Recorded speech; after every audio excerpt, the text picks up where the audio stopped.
Olá pessoal, eu sou o professor Álvaro Guimarães de Oliveira e vou falar hoje sobre o senhor Alexandre de Moraes, que eu cheguei a uma conclusão muito importante.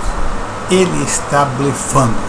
E eu vou fazer uma análise aqui dos poderes, do sistema de poderes do Brasil, de acordo com a Constituição, e vocês deverão acompanhar comigo. Se vocês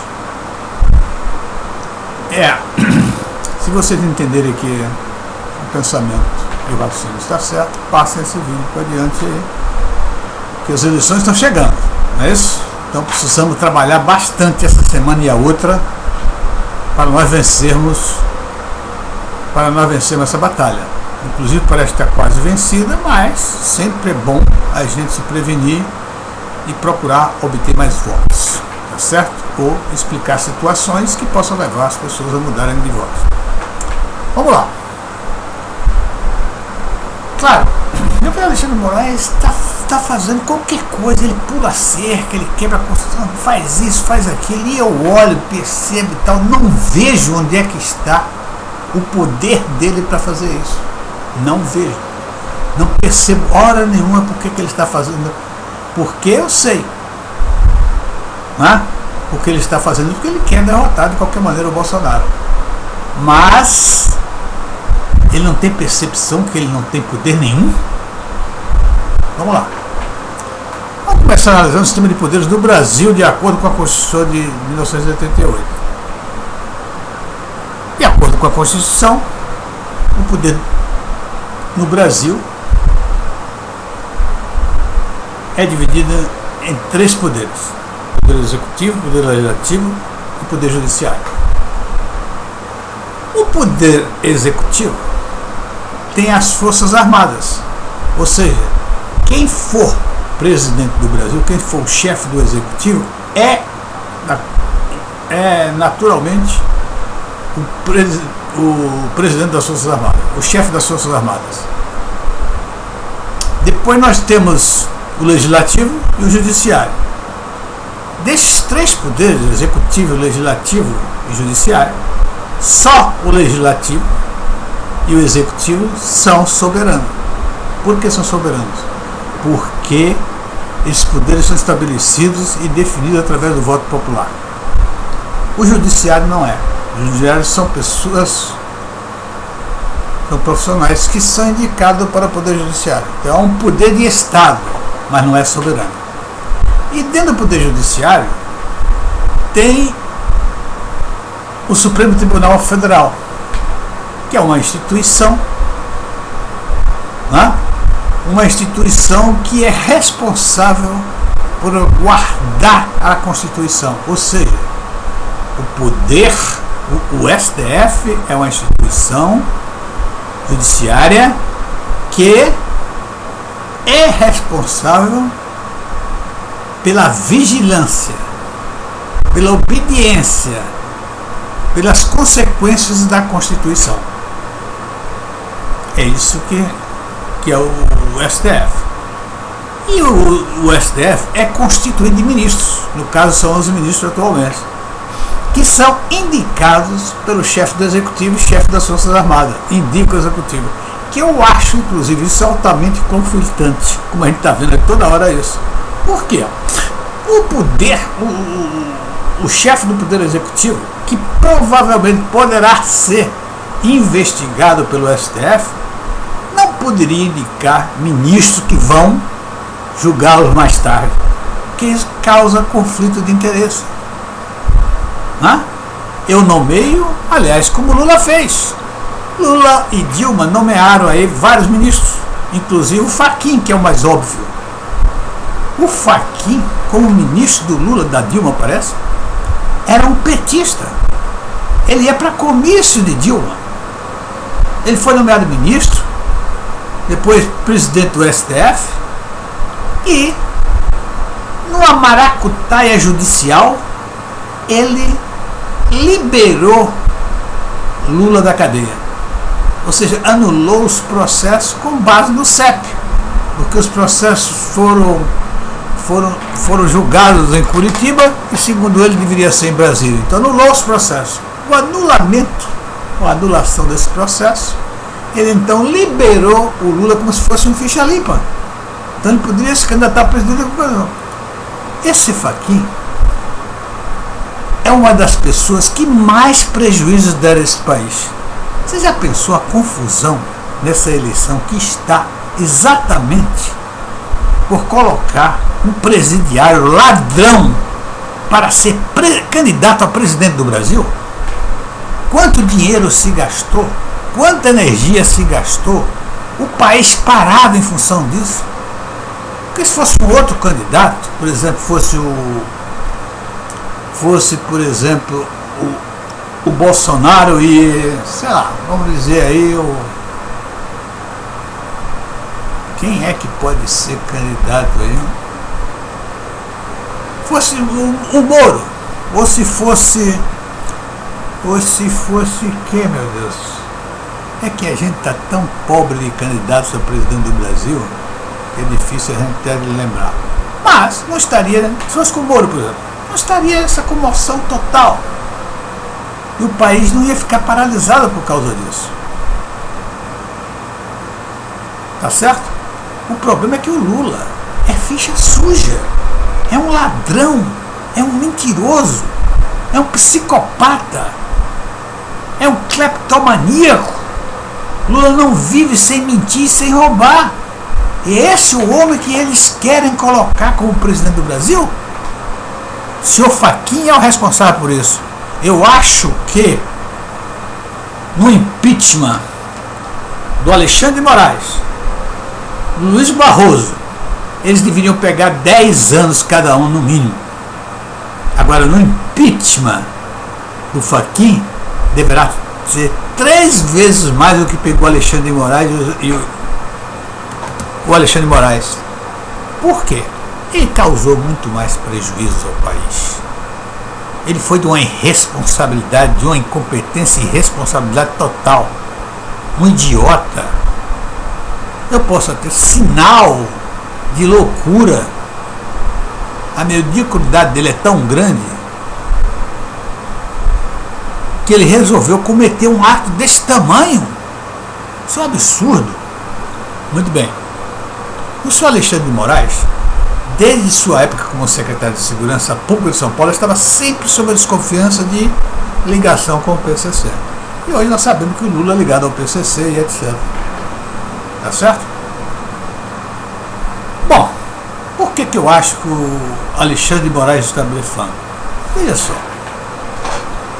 Se você olhar para Cuba, como foi que Cuba foi tomada e instalou a ditadura lá? Fidel Castro, com seus guerrilheiros, apoiado pelo povo cubano, derrotou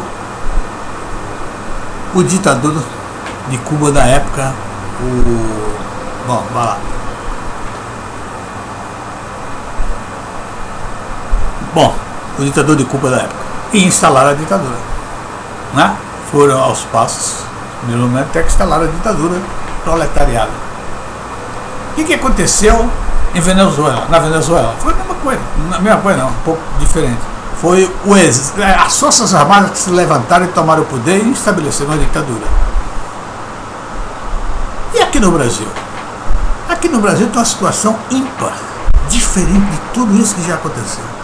Nós temos um presidente, chefe das Forças Armadas, do Executivo das Forças Armadas, tem o apoio das Forças Armadas, tem o apoio popular.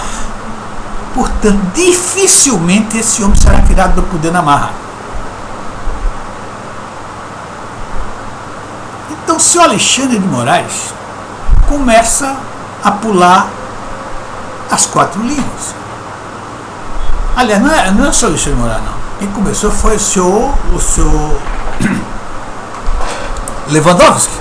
Lewandowski, no impeachment da Dilma, a Dilma, de acordo com a Constituição, ela perdia os direitos de dirigir o país e seus direitos políticos. Iria ficar sem participar de eleições por 8 anos. O que fez seu Lewandowski juntamente com esse brilhante Renan Calheiro?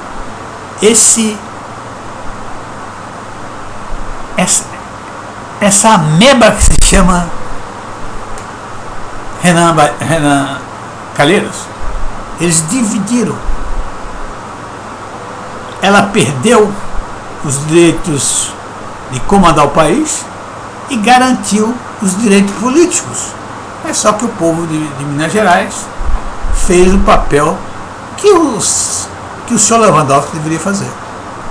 Aniquilou, derrotou vergonhosamente a Dilma Rousseff.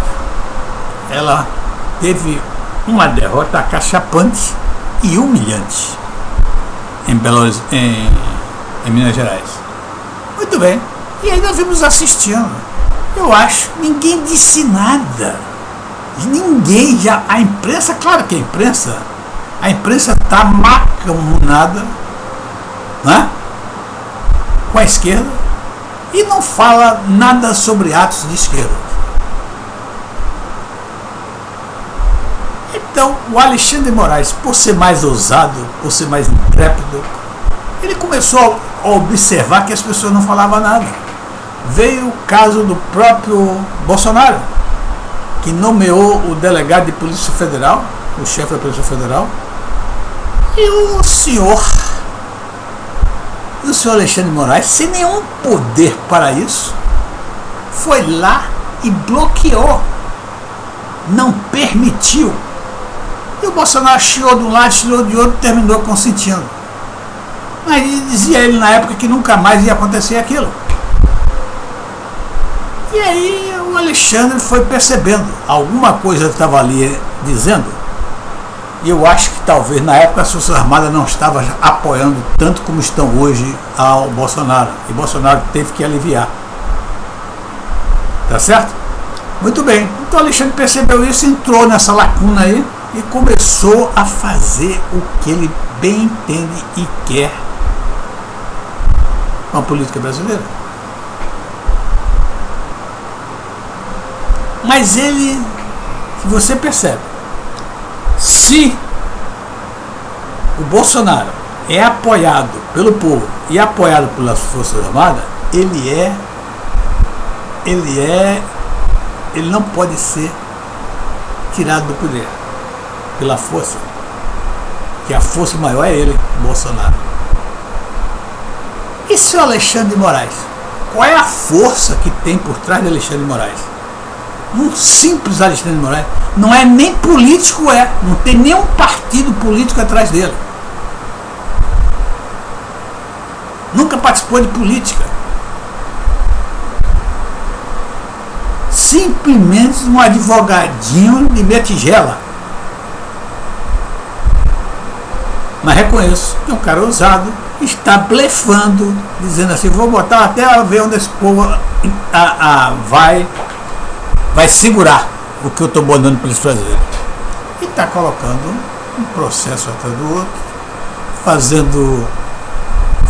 pulando a cerca constantemente, rasgando a Constituição constantemente, e não houve nada assim que possa impedi-lo de continuar fazendo. Portanto, ele vai fazendo. Blefe, ele está blefando. Ele está assustando determinadas pessoas com um poder que ele não tem.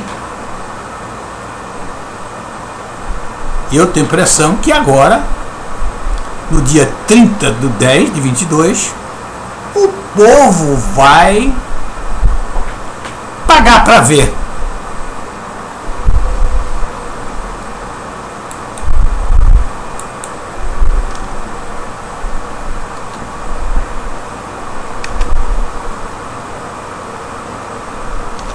O povo vai pagar para ver.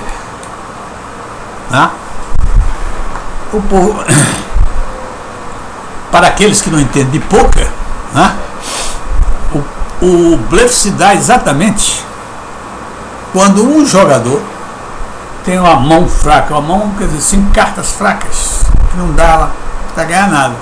E mesmo assim, você começa apostando forte, praticamente o maior valor que pode ser apostado na mesa, para assustar os seus parceiros. Se o blefe é bem feito, o que acontece? Os parceiros não vão lá saber as cartas que ele tem na mão. E muitas vezes ele não tem nem um par de 7, por exemplo, e leva o dinheiro todo que foi apurado naquela jogada.